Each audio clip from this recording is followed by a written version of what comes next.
RVVS, le MAG. Séverine Baudry est gérante d'Asteria Communication qui fêtera cette année ses 10 ans.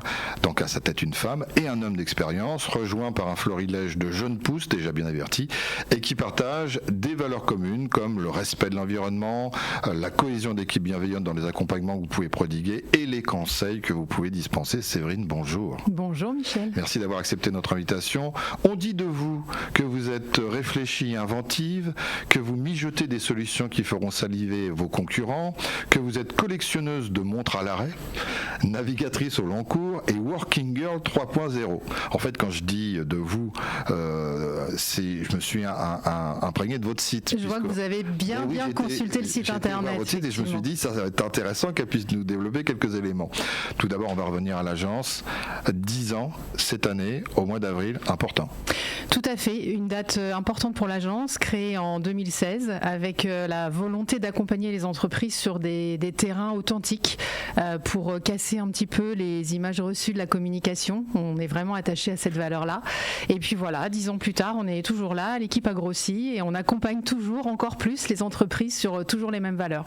Alors pour ça, il faut des personnes qui l'incarnent. J'ai parlé de 2 personnalités particulières d'expérience et donc je reprends la narration, la liste à la Prévert, inventive et réfléchie en écho à l'agence. Vous êtes inventive et réfléchie. Eh bien, on essaye en tout cas, effectivement, de faire une synergie justement entre cette créativité et cette authenticité. La communication, c'est pas du ressenti, c'est vraiment quelque chose qui s'appuie sur des fondations réelles, sérieuses, profondes. Donc ça, c'est vraiment la base de notre travail. Et puis, bien évidemment, pour être un peu différenciant et sortir du lot, il faut être créatif, il faut être inventif. Donc, faut pousser les limites et il faut rien s'interdire. Et c'est vraiment là-dedans qu'on emmène nos clients. Collectionneuse de montres à l'arrêt, c'est pourquoi? C'est un instant T, marquer le temps qui passe? Alors on pourrait y voir plein de choses, mais plein de métaphores. Ouais, plein de métaphores, mais alors la réalité c'est qu'en fait je suis toujours en retard. Ah d'accord, j'avais pas pensé à ce petit détail, donc d'accord. C'est beaucoup plus c'est bien de l'avouer. Je peux pas faire autrement. Bon, on passe vite. Navigatrice au long cours. Alors ça, c'est marin. Ouais, tout à fait. Ouais. Tout à fait. J'apprécie effectivement de pouvoir poser mes sacs sur le pont d'un bateau. Même si je le fais pas assez souvent, mais voilà. Donc, et ça, c'est pareil, c'est une forme une manière de se ressourcer qui permet derrière d'être aussi beaucoup plus inventif et beaucoup plus créatif. Une destination en ligne de mire? Ah, j'aimerais beaucoup traverser l'Atlantique à la voile. Écoutez, on en parlera parce qu'on a des invités prochainement qui vont parler également de voile, donc on leur passera le message. Nickel. Enfin, Working Girl 3.0. Eh ben oui, parce que j'ai un petit côté work addict, donc forcément, faut bien que ça ressorte à un moment donné. Alors on va revenir maintenant sur le positionnement de l'agence. Tout à fait. Qu'est-ce qui en fait sa spécificité? On vous a invité parce que certes toutes les agences disent qu'elles ont une particularité, une spécificité. Je crois que chez vous c'est marqué et c'est dans votre ADN. Oui, depuis toujours on est très attaché aux valeurs environnementales notamment. Je le disais tout à l'heure, par rapport à cette authenticité, on a vraiment à cœur d'accompagner les entreprises dans des messages qui sont véridiques, qui ressemblent vraiment à ce qu'ils sont au fond. Et voilà, et on attache une importance vraiment fondamentale à tout ce qui est RSE notamment, des sujets qui sont pas forcément faciles à traiter en termes de communication, mais par contre pour lesquels il est nécessaire, notamment en interne, d'emmener toutes les forces vives pour que ce soit efficace. Donc on accompagne les entreprises notamment sur ces valeurs-là, sur ces questions de RSE, d'environnement, comment faire en sorte que les messages qui sont passés à l'extérieur ne paraissent pas non plus pour du greenwashing, parce que c'est vraiment la difficulté et la tentation parfois. Donc rester dans quelque chose de bénéfique, de clairvoyant, et puis faire en sorte que ce soit fédérateur pour l'ensemble de l'entreprise et puis que les gens soient fiers de tout ça. Ce sont des valeurs qui sont parfois internes à l'entreprise, qui ne sont pas toujours évaluées d'ailleurs à leur juste mesure. Elles arrivent facilement, ces entreprises, à confier cette démarche à une agence de communication parce que c'est un peu de leur ADN à eux qui est confié à une agence. Donc il faut qu'il y ait une véritable véritable confiance. Oui, c'est la base de la relation pour le coup entre Asteria et ses clients. Vraiment la confiance. On a la chance de travailler avec des clients qui sont relativement fidèles depuis de longues années, 10 ans pour certains. Et c'est vraiment la base, effectivement, mais que ça concerne les valeurs de l'environnement, de la RSE, comme les valeurs de la stratégie de l'entreprise d'une manière beaucoup plus générale.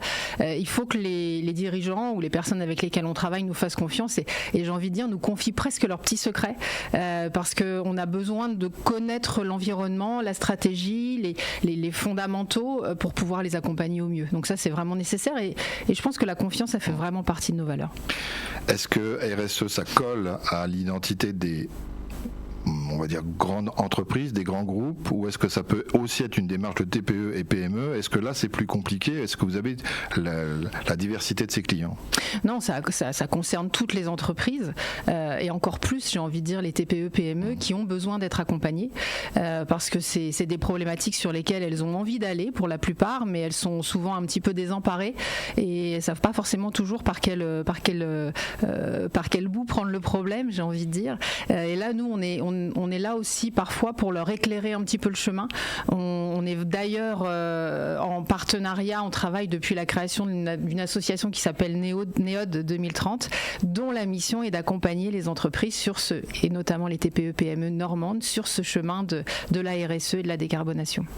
Par quels moyens vous donnez la possibilité à vos potentiels clients, moi je dis clients mais c'est ceux que vous accompagnez en général, de pouvoir s'exprimer, parce que quand on parle de RSE c'est bien que ça soit eux aussi qui parlent. Est-ce que vous appuyez sur des moyens particuliers? On parle de podcasts, on parle parfois de vidéos.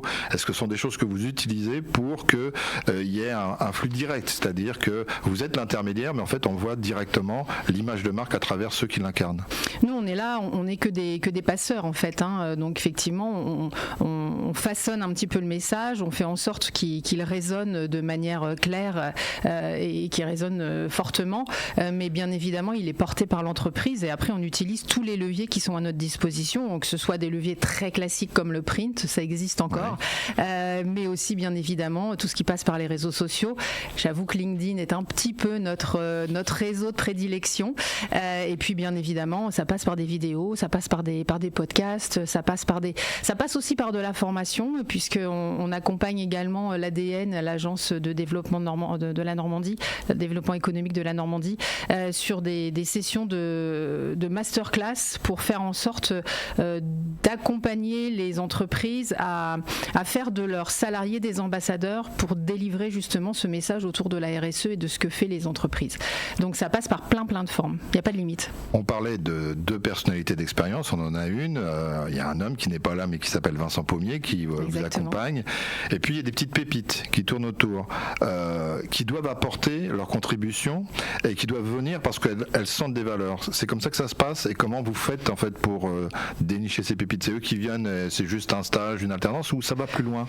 Alors il y a beaucoup effectivement de personnes qui ont rejoint l'équipe qui sont passées par la case alternance. Effectivement on aime bien ce format. C'est une bonne démarche. C'est une très bonne démarche parce que ça permet vraiment de se connaître, ça permet de voir si on est compatible et si les valeurs sont partagées, et ça c'est vraiment nécessaire à la fois dans une petite équipe et dans notre activité où on est en interaction vraiment tout le temps, donc il faut qu'on partage les mêmes valeurs et qu'on s'entende bien, et puis oui on a une très bonne synergie au sein de l'agence. Les personnes qui ont rejoint l'équipe ont plutôt un profil plus jeune que Vincent et moi avec notre grande expérience aujourd'hui, et c'est bien parce que ça nous ramène à la fois de la fraîcheur, des idées nouvelles, encore une fois on l'a dit, hein, il faut être créatif dans la communication, donc ça c'est vraiment une force. C'est ce mélange en fait qui fait notre particularité, d'un côté l'expérience, d'un côté la jeunesse, la fougue et puis la sagesse un petit peu. Avec des missions particulières pour eux, est-ce que c'est de la créativité, le graphisme, les reportages, je ne sais pas? Alors on a une partie création de contenu, notamment plutôt sur les réseaux sociaux, avec tout ce qui va avec la création de posts, de vidéos, etc. Et après leur rôle c'est vraiment de pouvoir piloter la communication, piloter les projets, mettre les bons mots sur les bonnes problématiques et puis transformer tout ça derrière en outils en s'appuyant avec des partenaires qui vont plutôt être des graphistes, des développeurs web, etc. C'est vrai, il nous reste 30 secondes. Qu'est-ce qu'on peut souhaiter de cette année 2026 ? Je crois qu'il y a un anniversaire. Oui, tout à fait. Asteria fête ses 10 ans cette année, donc il y a pas mal de surprises qui vont arriver. Donc on espère que cette année va être comme les 10 premières, pleine de rebondissements, de surprises et de points positifs. Et on a envie de continuer à faire de l'échange avec nos clients et construire de la communication avec eux. Avec peut-être un événement marquant, à part l'anniversaire, en quelques mots. Alors on ne vous en dit pas plus, mais oui, dans quelques semaines, il y aura des surprises, oui. Merci beaucoup Séverine Baudry, donc co-gérante d'Asteria, qui est venue parler de son agence de communication. Merci. Merci beaucoup Michel, à bientôt. RVR